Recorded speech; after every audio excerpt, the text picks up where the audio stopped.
Welcome. Thank you for joining us today for our third talk in our Borderland Technologies speaker series. As you can see here on the slide, we have our collection of people that will be coming this semester to join us. So please feel free to visit our website if you'd like to register to attend any of those other talks. But today, we are so privileged to have Ivonne Orozco join us. She is a Spanish teacher in Albuquerque, New Mexico, teaching in the Albuquerque Public Schools and the 2018 Teacher of the Year for New Mexico. She has participated actively in a movement, Teachers Against Child Detention. She's going to talk today about that movement, some of their practices, and the ways in which they've been using technology in the midst of the pandemic and before to organize around this important issue of child detention and separation on the US-Mexico border. Yvonne, thank you so much for joining us. I'm going to turn it over to her now. Thank you for having me here. Go ahead and pull up my slides.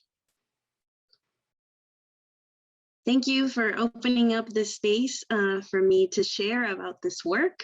I am very excited to be here. So I'd like to start with an Indigenous land acknowledgement. This is adopted from the University of New Mexico. I am in Albuquerque, so let me just exit this right here so that, and I'm just going to read it.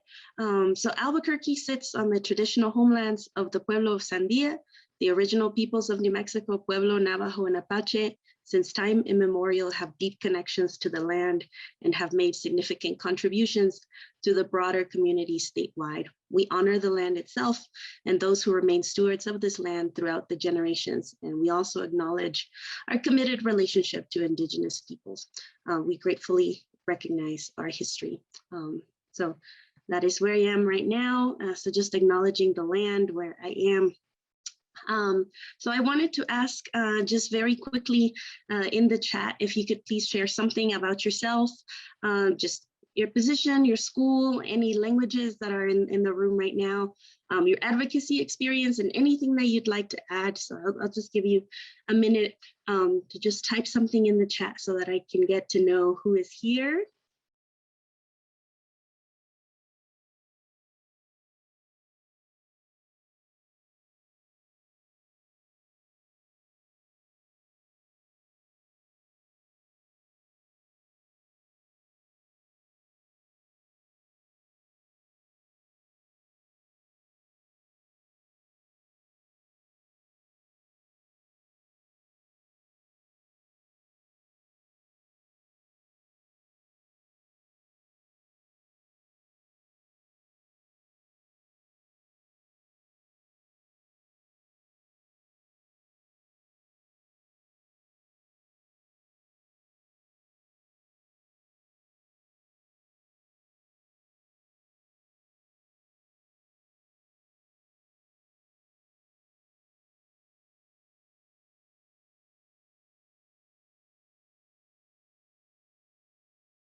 Excellent. And if you're still typing, feel free to still put that in there. I love to see people's introductions, and it's always interesting for us to write about ourselves, because you think, what should I highlight? What are the important parts about me? And we bring so much to all the spaces we occupy. So let me tell you a little bit about what I'm bringing. So my name is Ivonne Orozco Sahi, and like Lindsay already mentioned, I teach Spanish here in Albuquerque at Volcano Vista High School. In 2018, I had the honor of serving as the New Mexico State Teacher of the Year. I am from Mexico, I am an immigrant. My family immigrated to the United States when I was 12. So I was in the 7th grade. So talk about having a hard time in middle school. And that experience of being an English language learner throughout all of my formal education in high school, and then attending UNM, the University of New Mexico, as an undocumented student and navigating all of those systems really set me up for the work that I'm doing now. And it wasn't really until I was named the 2018 State Teacher of the Year that I felt safe to really advocate. You know, there's a big movement for being undocumented and unafraid, and I'm such an admirer of the people leading that movement. And I was never part of that movement because I was always very afraid. Like it was always just so uncertain. I had no idea what was going to happen. You know, I started in the teacher ed program, knowing that when I graduated, I probably wouldn't be able to practice as a teacher because I wasn't able to legally work in the United States. And so it was all just so uncertain. Right before I graduated from UNM, President Obama announced DACA, the Deferred Action for Childhood Arrivals program. And it was through that I was able to get a work permit that allowed me to start working as a teacher as soon as I graduated from UNM. And if it hadn't been for that, then, you know, years later, I wouldn't have been named State Teacher of the Year, and I wouldn't be here today, right? It's that connected. It's that connected.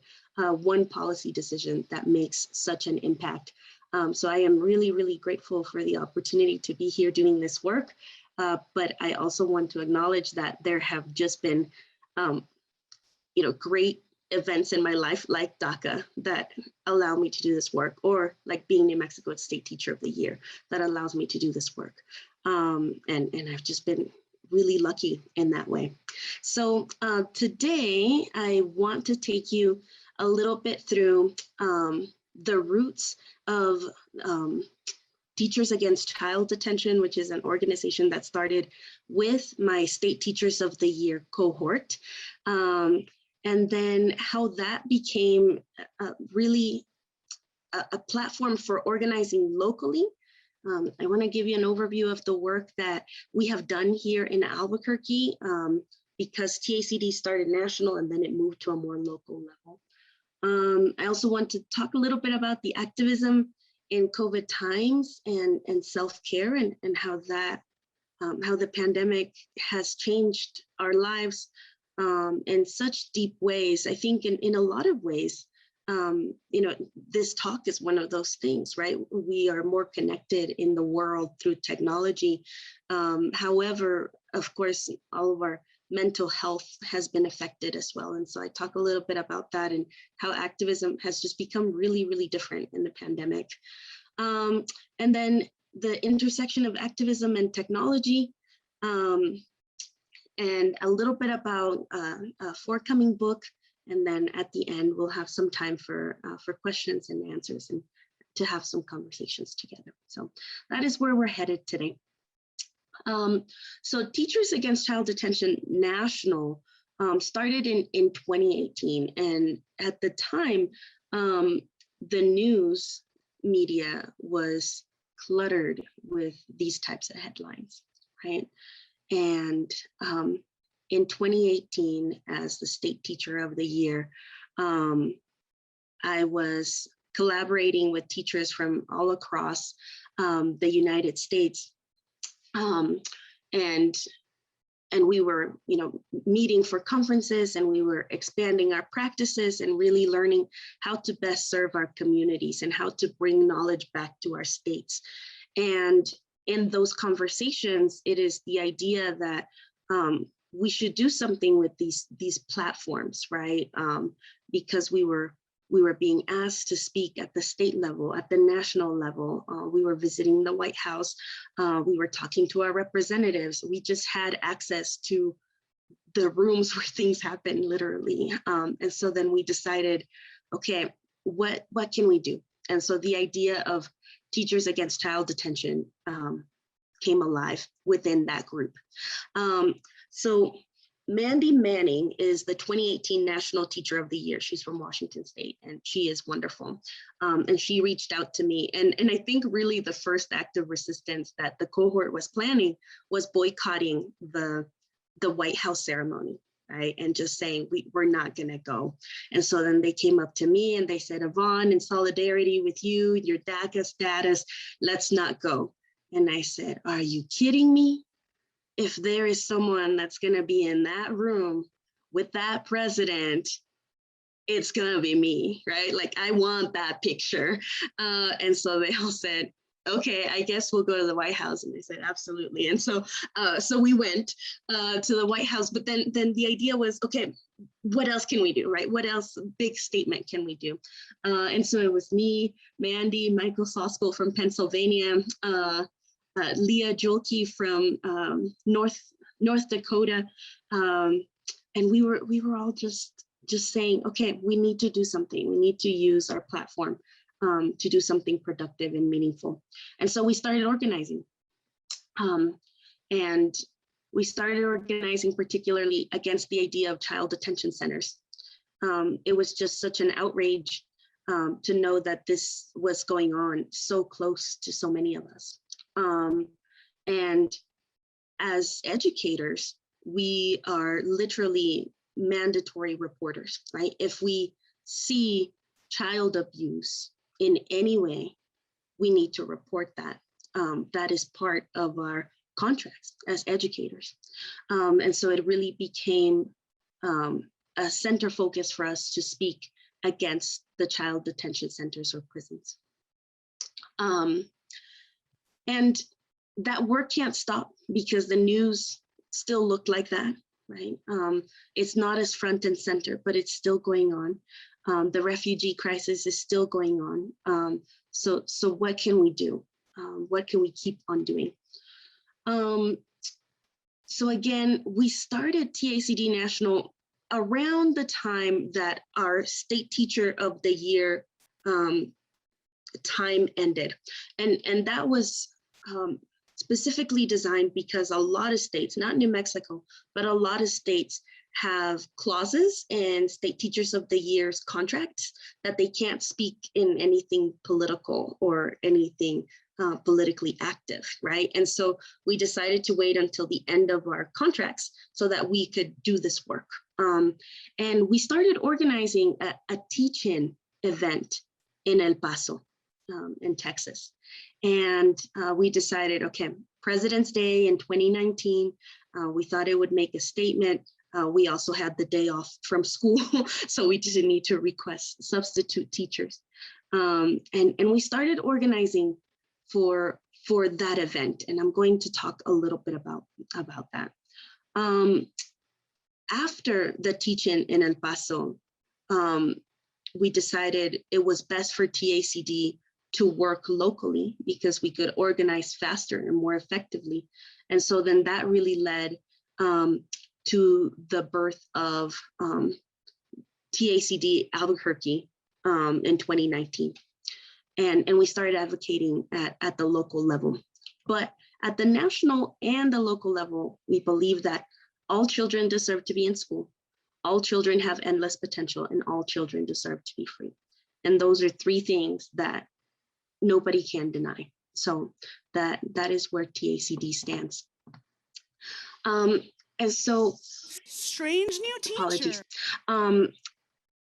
This event in El Paso, originally we planned it around Tornillo. I don't know if you remember Tornillo. It was one of the biggest children camps in Texas. And we started organizing right around that. And we were really mobilizing on social media. We were really speaking to our representatives about it. And we were about to set up our event right on the outside of Tornillo. That was the plan, right? To teach there for 24 hours about the history of immigration. That was the big idea. And then Tornillo closed that January. And I would like to think that our work definitely had some impact on that. Not all of our work, right? But we were putting a lot of pressure on these private corporations. And so then the event was moved from Tornillo, which is right outside El Paso. It's a remote town where the camps were set up for children. It was moved to El Paso, to the plaza that is right downtown. And again, the idea was to teach for 24 hours. It's really hard to get a 24-hour permit.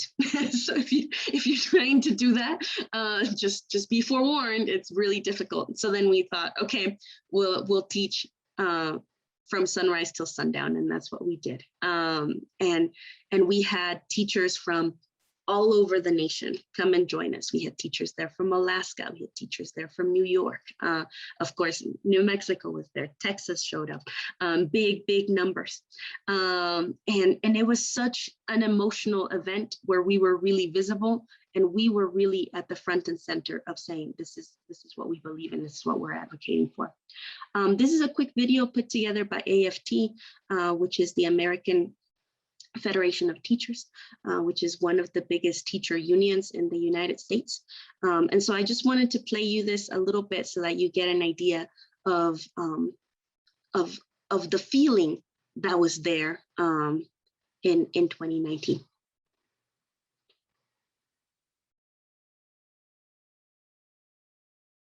Strange new toys, lots of kids, and lots of noise. Llama misses Mama so. Why did Mama Llama have to go? This is a book I read every first day of school. I have kids that have been physically ill. They don't know if their moms are coming back. They cry all day, and I'm there telling them, you're gonna see your mom again.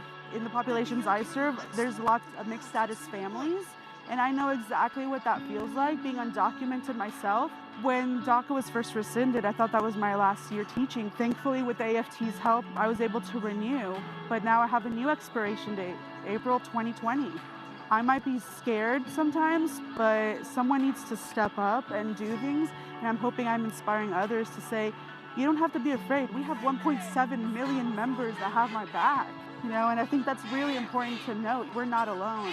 Today, we stand up for the more than 11,000 immigrant children incarcerated in detention centers across the United States. I'm really excited and just humbled by the fact that so many educators and partner groups have come together to speak out about this really important issue, because Teachers Against Child Detention isn't going to end until child detention ends.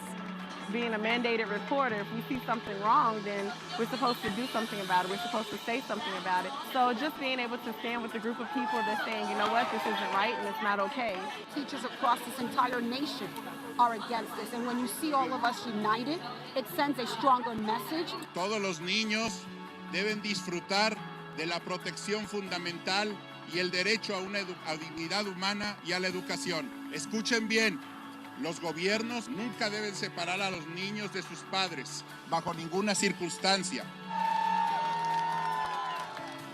We, as the teachers of America and Mexico, we must teach them that diversity is important, that our children are our future, every single one of them. Get them out of cages, get them into classrooms.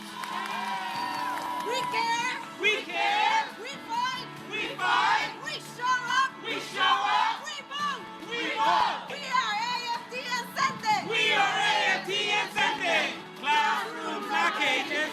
Classrooms, not cages. Classrooms, not cages. Classrooms, not cages. Build bridges, not walls. AFT Encente. Estamos con la gente. AFT Encente.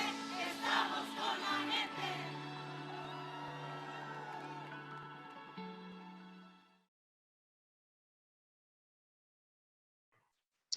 The event was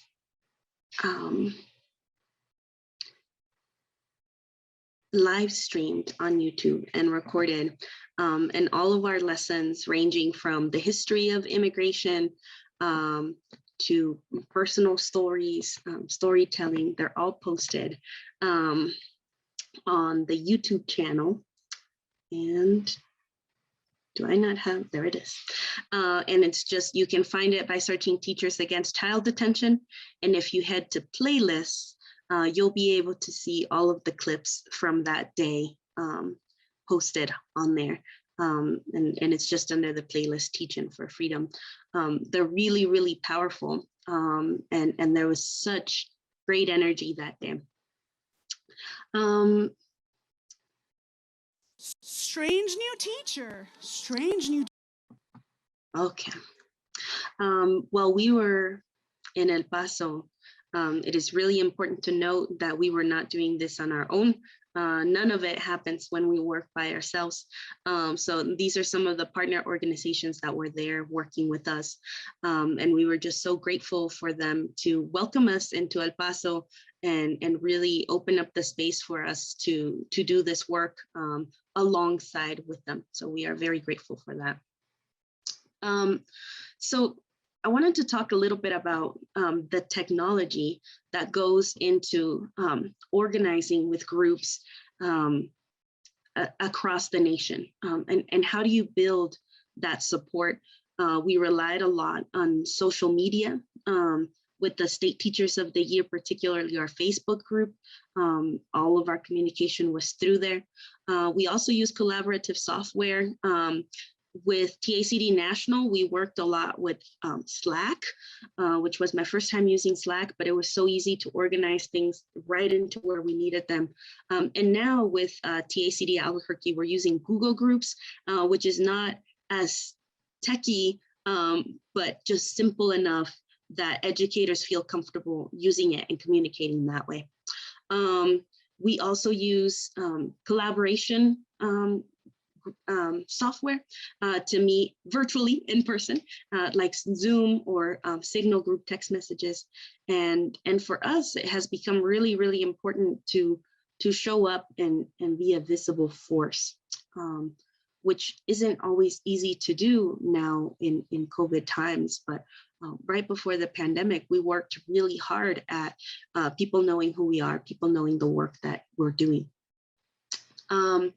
So from all of this great energy in El Paso, the movement slowly fizzled out.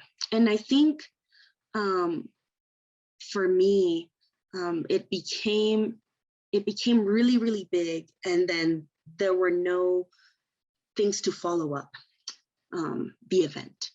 And so then I started thinking, okay, well, it can't just end there. What else can we do? And so then I had a good friend of mine there, Owen Shane. She's a bilingual music teacher here in Albuquerque.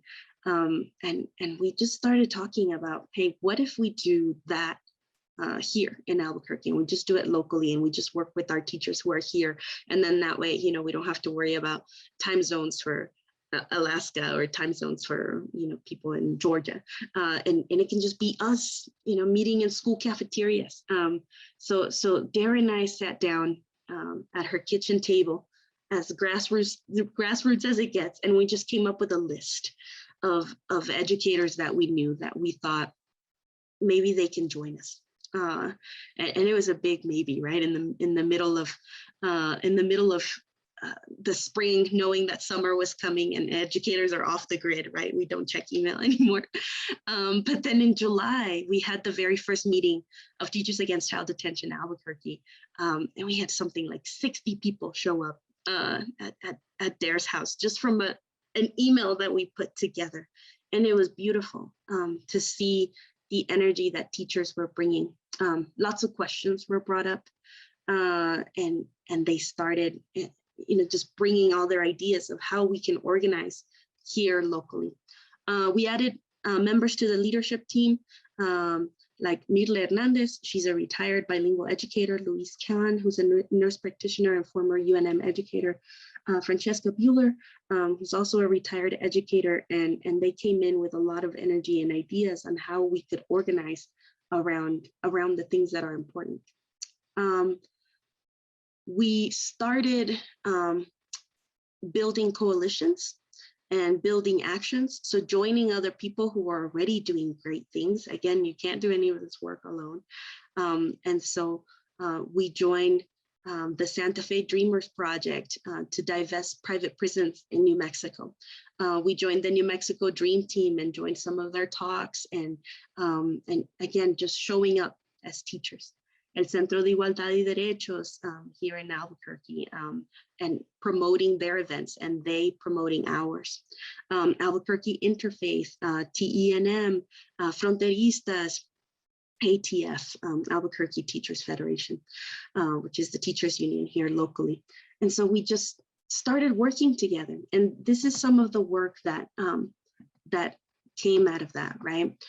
We decided that it's really important for us to have a goal, things that are concrete and attainable and have a potential to create impact. And so sometimes those things were smaller, right?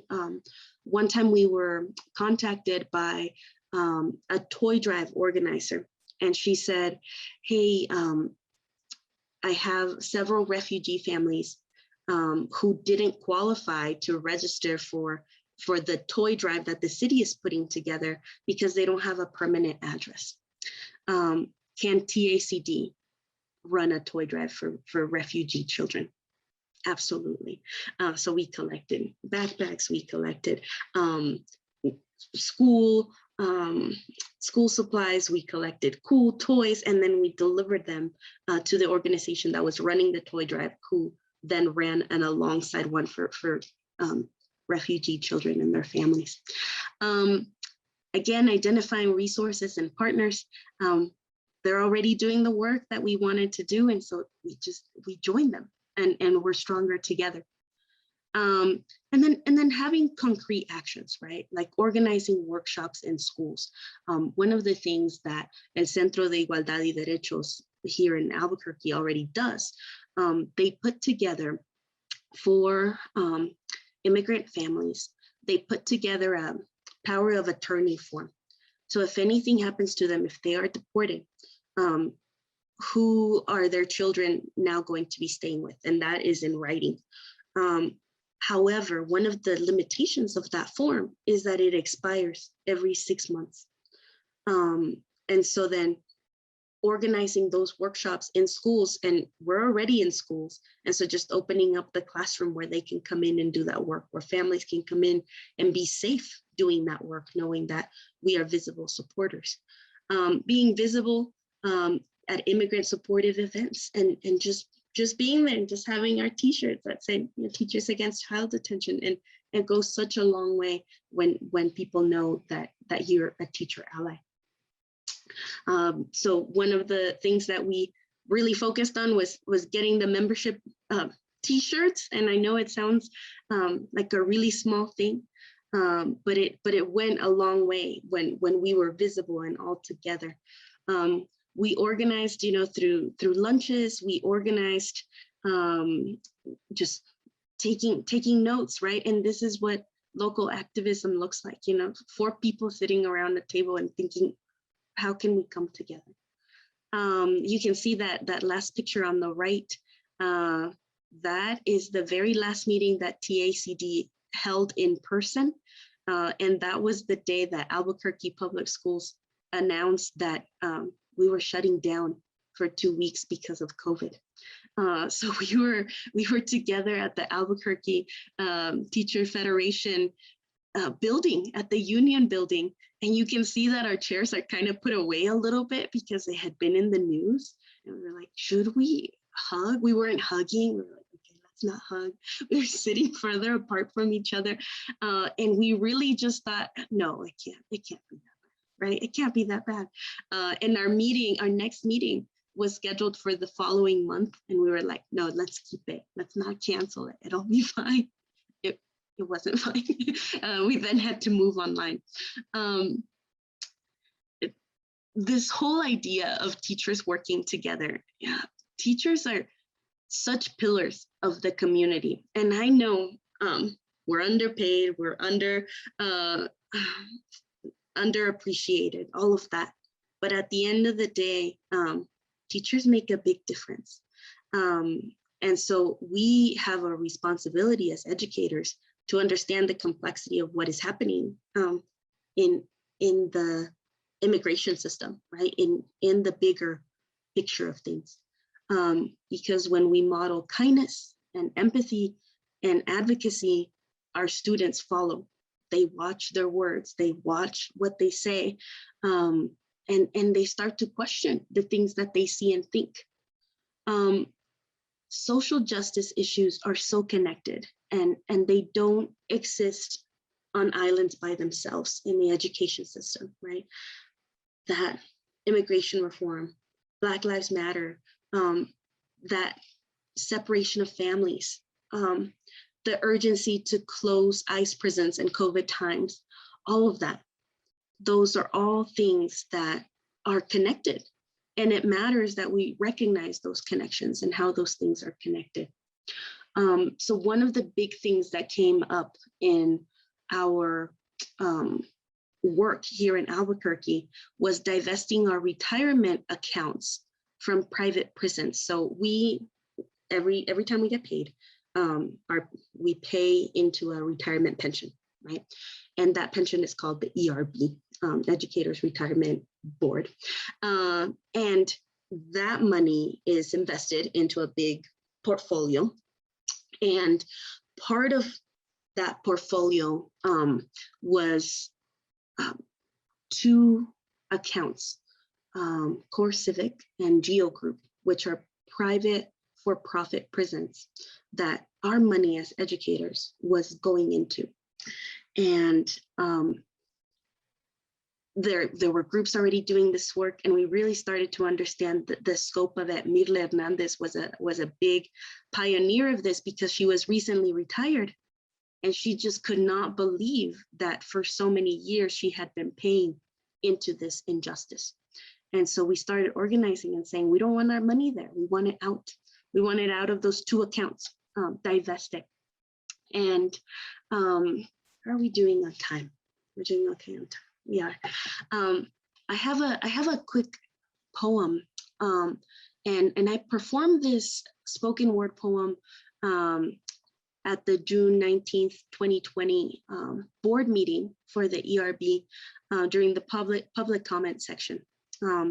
We were asking them to divest our money from there, from the inhumane private and for-profit prisons. And so I wanted to share that here today, since we're still doing okay with time. Let me pull that up real quick. My apologies.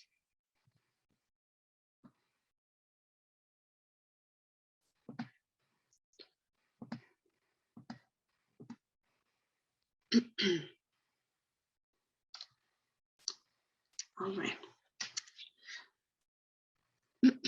17 years ago, my family immigrated to the United States from Mexico. And the reasons are varied, complicated. I was 12 years old, and if timing or chance had been different, it could have been me. Imagine if instead of learning English, I had been in a cage, and instead of AP and honors classes, I had been detained. Instead of becoming a teacher at UNM, my stay in a cell had been worth $72 each night. Instead of visiting the White House representing our beautiful state of New Mexico as the State Teacher of the Year, I had been part of the irreversible systemic failure and abuse of private for-profit prisons. And if timing or chance had been different, my older sister would not have been in ICE detention a year after we had been here, and she decided to join us on her own at only 18 years old. Picture the most recent graduate from the class of 2020, but trade the cap for interlocking bracelets and the black gown for an orange one. Proud parents with devastated ones. What were you doing when you were 18? I ask because at 18, my sister was in a cell for 14 days outside of El Paso in an ICE facility with a dream and a fake green card that were questioned at the border. In a cell, she would hardly eat. In a cage, she was spoken to like she was not a person. She cried day and night, barely not a child at 18, a whole future ahead. And now, more than a decade later, she cannot talk about that time in her life without tears in her eyes. The feeling of a bed with her body made a profit. I know that you can understand the risk we take with timing, with chance. I know you can understand that it could have been me. I know you understand that it was my sister, not a faceless, removed numerical statistic. I know that you, the New Mexico ERB board members, are good people, but being good is not the same as doing good. We are here to ask that you take action as the board that represents us, the right action with our money, divest from core civic NGO group. And in this way, the board can put New Mexico educators on the right side of history so that for once, we do not rely on timing or chance, but instead we rely on you doing good. Gracias. A lot of activism is storytelling, convincing people of your humanity, convincing people that they can do things that are right. I am happy to report that after much deliberation, the board did divest from both core civic and NGO group. One of them because it was doing so badly that it was automatically dropped from the portfolio, not because the board actually voted to divest from it. But the other share was dropped from the portfolio, heavily due to our activism and being loud about the change that we wanted. The process of education through this has been so important for us. Making sure that we're leading with love and empathy in our personal stories. The process of education for our local teachers sometimes it's just giving them DACA updates, just explaining exactly what it means, explaining why some of their dreamer students can't apply for it, and what the limitations of it are so that they understand that they can then be resources for their students. For us, it was a lot of understanding white supremacy, the way that the investments were all tied together, talking to a whole board of all old white people, and then bringing in ourselves, visibly different, and asking them to do something. And then of course, my apologies. The bigger picture of prison abolition and the school to prison pipeline, and us saying we're not okay with that, and how this is all connected and so complex and so big. Different parts of TACD Albuquerque have broken up into understanding these bigger issues, which has been so powerful for us. A lot of our activism has looked like this. Us getting together in Zoom calls, us being visible at car rallies, visiting prisons. We were part of a big movement to free all immigrants from detention centers here in New Mexico during COVID, because there were large outbreaks, particularly at the Cibola Detention Center. And so we brought hope, we brought music, we brought ourselves, and we were just, again, a visible force of educators being educated about what was going on and educating others about what was going on.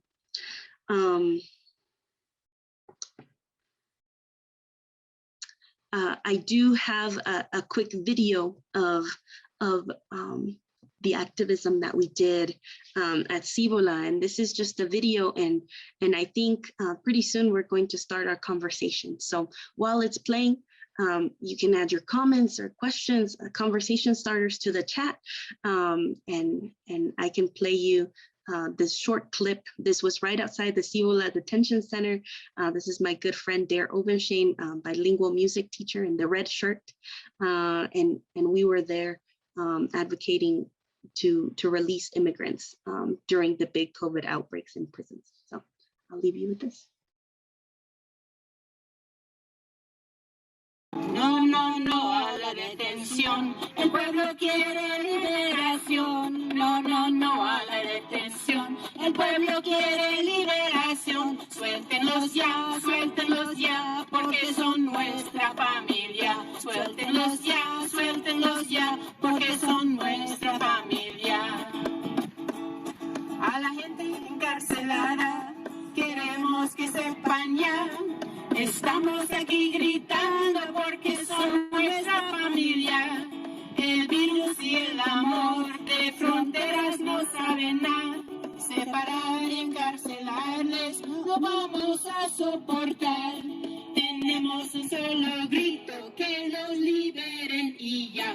No, no, no a la detención. El pueblo quiere liberación. No, no, no a la detención. El pueblo quiere liberación. Suéltenos ya, porque son nuestra familia. Suéltenos ya, porque son nuestra familia.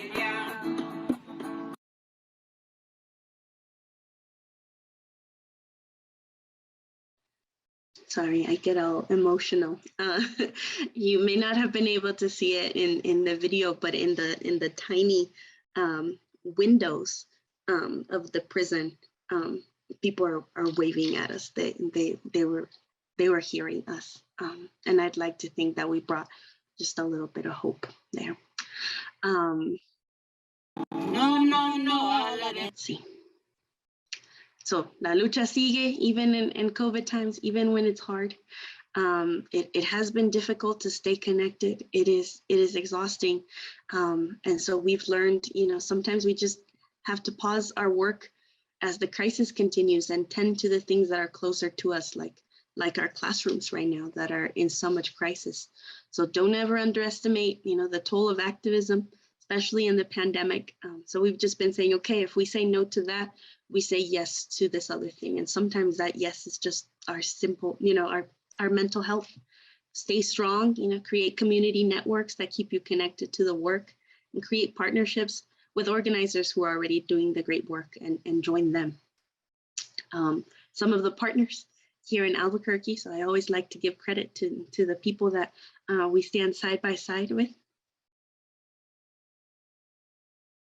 And just a very quick plug for creating a sense of belonging for immigrant and refugee students, strategies for K-12 teachers, and it is coming February 2022, which is really exciting. Me, along with Mandy Manning, Leah Julke, and Sarai Monterrey, doing the work now also in print. So.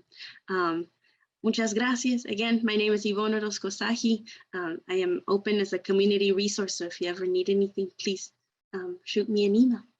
Thank you, everyone.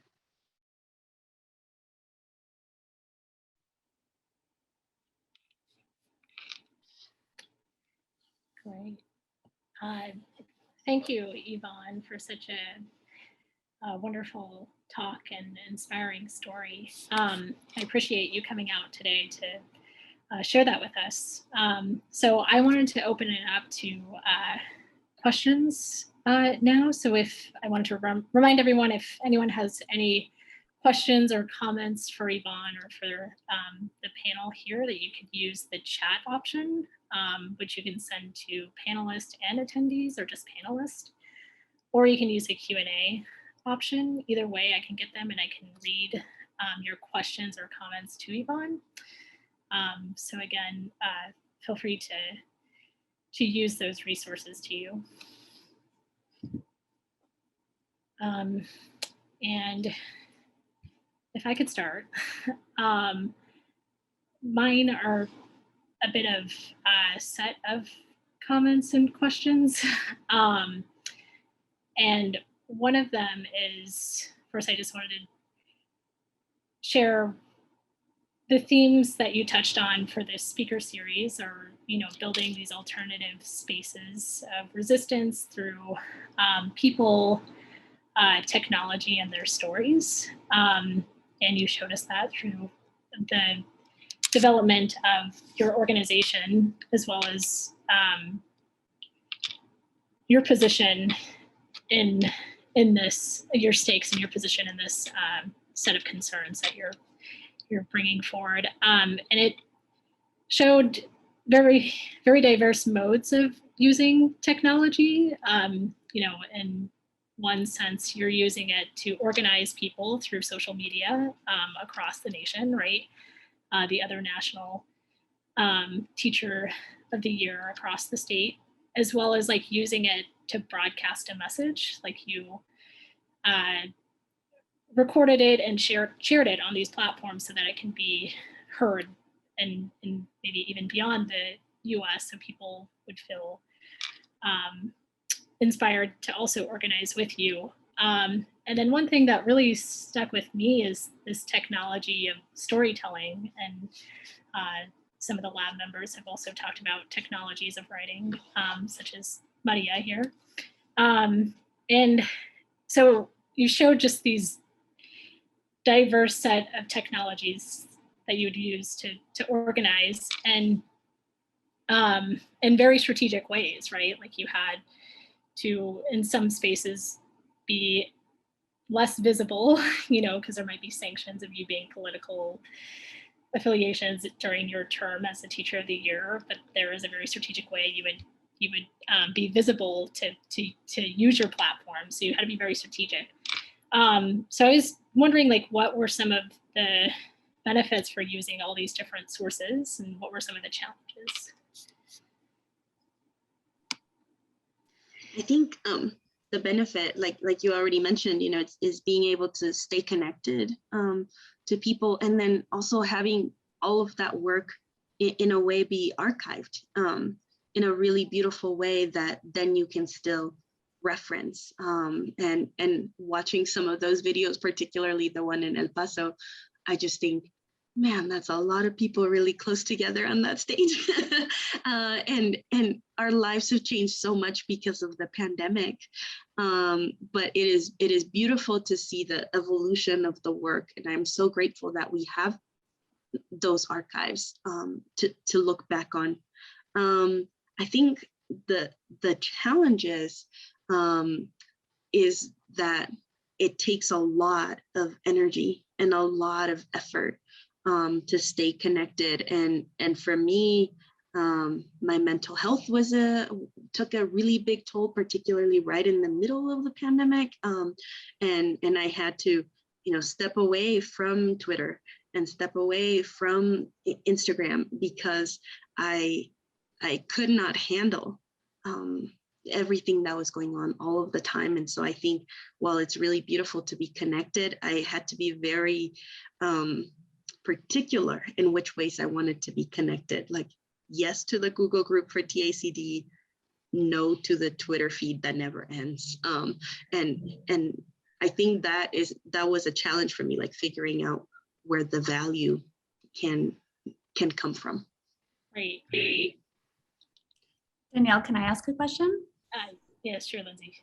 Ivonne, I just wanted to thank you. It was such a wonderful talk, and the images and the movements that you all participated and created, you know, remain powerful to this. Like, I watch it, I have an emotional reaction, especially after all that we've been through, you know, this year. And I guess one of the things that I struggle and wonder with digital media and social media, it's like we spend a lot of time saying how wonderful it is that we can amplify our own voices, right? These new platforms allow us to tell our own stories, not have other people tell our stories, right? It gives us both the tools and the means.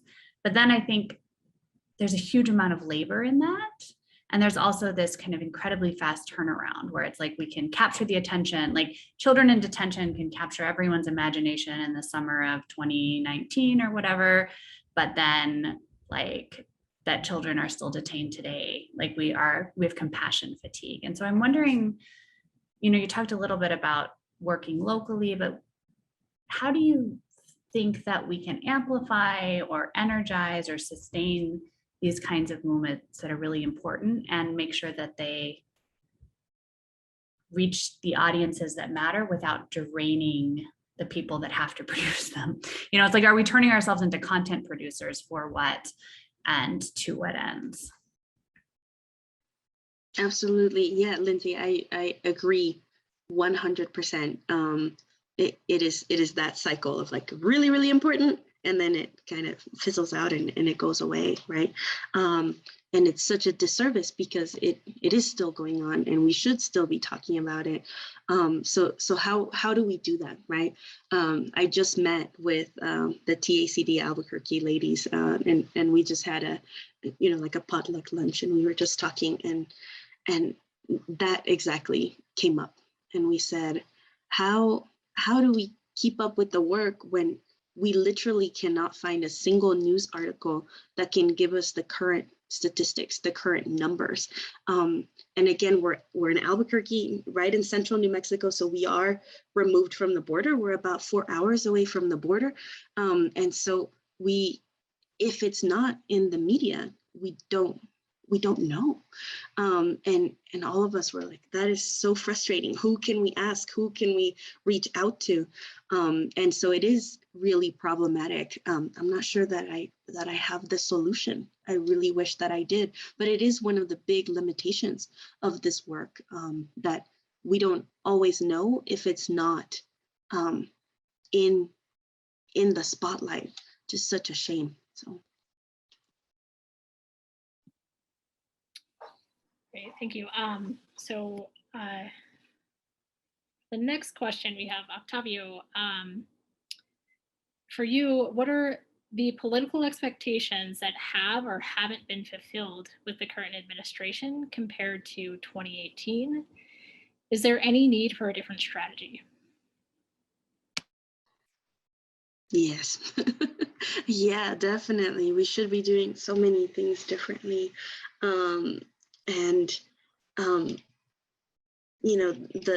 The political expectations, right? I think with the 2020 election, I was just so relieved, and I just thought, okay, like it can't be any worse. I will mention that I am personally more protected now through my marriage to my wife. I was able to apply for U.S. residency and soon my citizenship, which is really exciting. And that is just my own personal story, right? And so in that way, it feels a little bit less stressful, but it is still so incredibly stressful for my students who are undocumented, for the families at my school who are undocumented, for my own family who is undocumented. And so I think the current administration is trying to move very many things. And unfortunately, in the middle of the pandemic, the immigrant crisis is kind of being pushed aside. And I think there were a lot of big things that happened right at the beginning. Like, for example, one of the things that they're moving away from is the word alien in all ICE documents, in all immigration and custom documents. And, for me, I have an alien number, right? It's literally called an A number. I have one. And so that's something that, that little thing, right, that they have changed, that goes a long way, just acknowledging the humanity of people. But of course, there is so much to be done, and the refugee crisis right now at the border, as I'm sure you guys have seen in the news, is dire. There are people living under bridges in Texas. And I was reading an article to my wife the other morning. I have a 3-year-old daughter, and she said, "Mama, we don't go under bridges, we go over bridges," right? Because she's learning under and over. And I was just reading this article to my wife, and I said, well, their homes are not safe right now. So they had to leave home. And right now they are living. This is what it looks like for them, because they would like a better life. They need a better life. They deserve a better life. And she was, she's 3, but it's never too early to start those educating conversations, right? Of the way we talk about people's humanity. Absolutely, there's a need for a different strategy. And if you've ever driven through the Southwest, right, my Arizona people, there is land, there are resources. Let's get people here. Let's get people in school. I'm ready to have those children. Yes. So the next question from Sangha Das. Thank you for this touching presentation and the important work that you do, Ivonne. My question to you is your experience of resisting technology divisions arising from the imposed category of political borders? What kinds of an alternative imaginations of borderlands can you envision, both technological and humanist?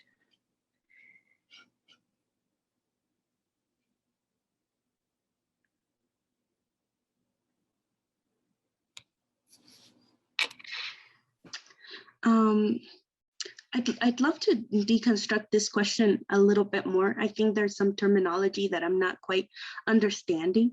So if my ASU people in the room could please help me out a little bit. And I'm just, restating the question for understanding. So in the experience of resisting, right?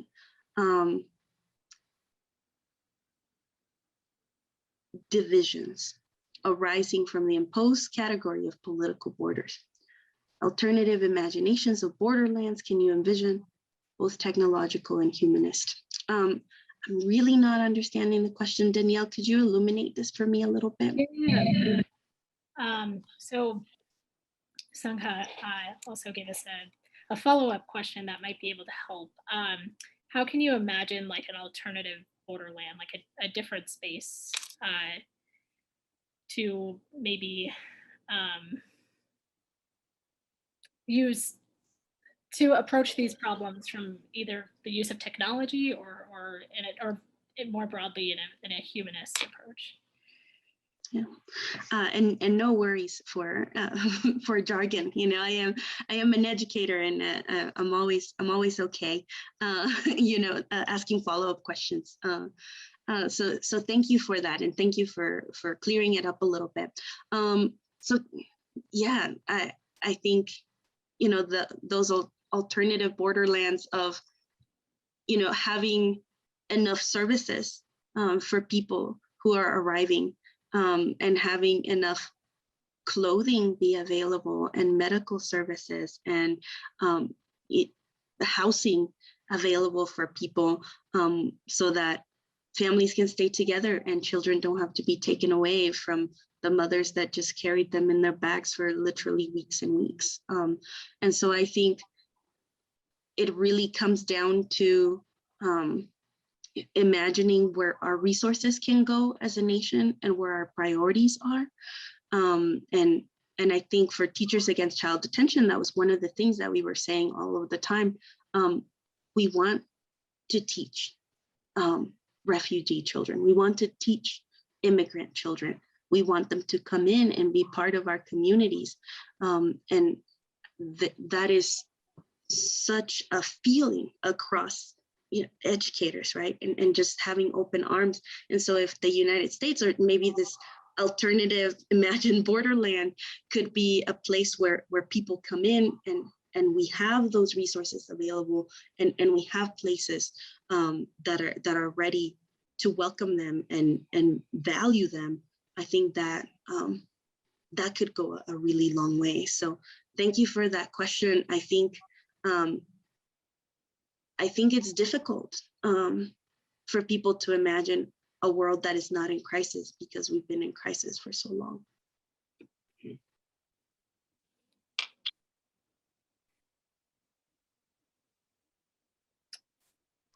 Right. I actually think we're coming to the end here.